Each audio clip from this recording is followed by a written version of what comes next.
Lembrando dele? Em silêncio. Sentar cada um dos seus lugares, frente, aqui. Então, na aula de hoje, vamos falar sobre o cristianismo. Essa aqui é a maior religião do planeta. Tem mais de 2 bilhões de fiéis. Uma religião que teria sido fundada por Jesus Cristo. Jesus significa Deus salva.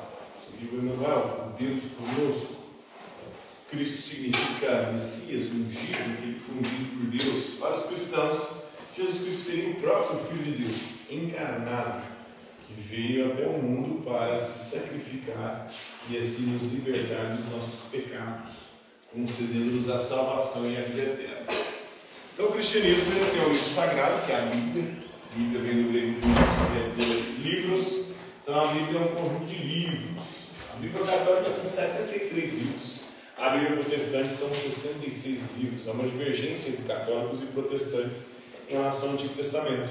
Alguns livros, 7, para ser mais específico, livros do Antigo Testamento, escritos em grego, são admitidos como revelados, inspirados por Deus por católicos, e não são admitidos como revelados, inspirados por Deus para evangélicos. Então tem 7 livros diferentes a mais na Bíblia Católica. No Antigo Testamento. O Novo Testamento tem o mesmo tanto de livros em ambas, na Bíblia Católica e na Bíblia Protestante e Evangélica. São 27 livros. Esses 27 livros, 13 foram escritos por Paulo, o apóstolo Paulo. Um apóstolo que acaba sendo um abortivo, um sujeito que vem depois, porque para ser apóstolo significa enviado pelo próprio Cristo.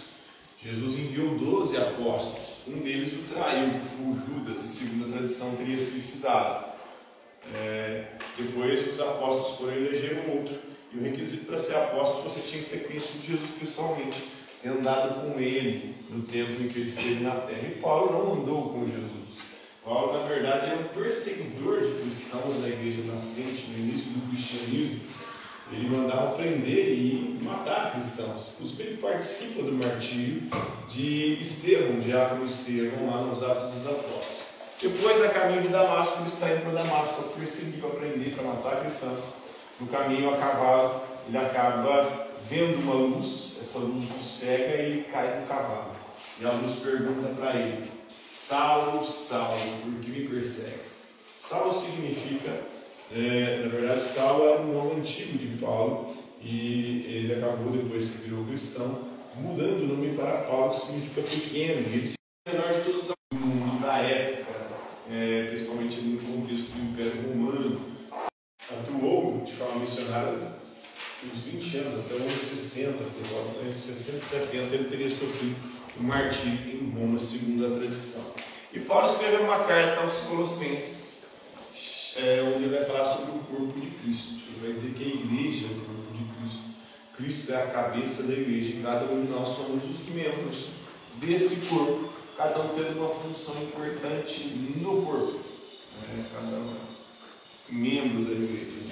Então, Cristo é a cabeça, o corpo é a igreja somos nós.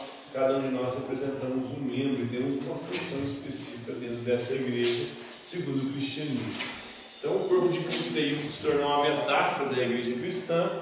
Essa metáfora de corpo já era usada por filósofos antigos, como Platão, Aristóteles, e vai ser retomada por Paulo. A mesma metáfora, mas agora para falar não de um corpo político, um corpo de estrutura laica, mas um corpo religioso, o corpo de uma igreja. A igreja que vem do grego eclésia, que quer dizer assembleia, ou seja, aqueles que se reúnem em nome de Cristo.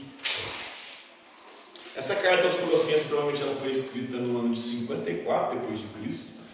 Cartas escritas por Paulo. A controvérsia foi Paulo não, por conta de que há divergência no estilo de escrita da carta aos Colossenses e de outras cartas que são consideradas genuinamente paulinas, de Paulo. Então, as cartas escritas por Paulo e seus discípulos, provavelmente foram discípulos de Paulo que escreveu a carta aos Colossenses. Essas cartas eram dirigidas a uma porção de comunidades de igrejas em várias localidades. Tanto o Império Romano ali, propriedades sob o domínio do Império Romano, quanto de outras regiões.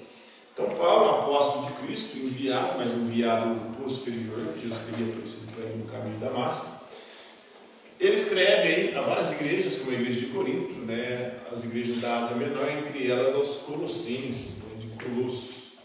O autor de Colossenses provavelmente foi algum discípulo de Paulo, e os primeiros cristãos acreditavam que tinha sido Paulo que escreveu a carta aos Colossenses.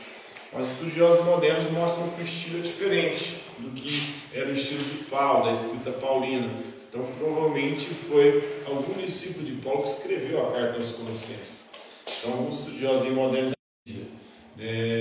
Depois, esse tema vai ser retomado pelos cristãos ao longo do tempo. Santo Inácio, por exemplo, um cristão do século II, Santo Inácio de Antioquia, ele foi o antigo escritor cristão e bispo da cidade de Antioquia.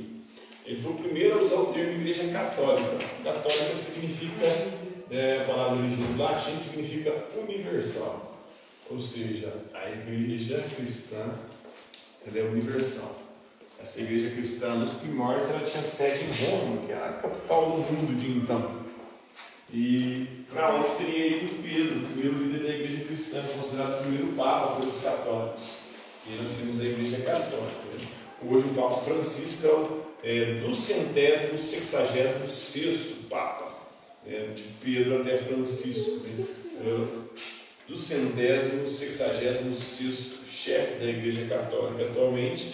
Ele passa entre a multidão de fiéis a caminho da missa do Vaticano. Então Pedro teria sofrido martírio em Roma e teria sido líder da Igreja Romana.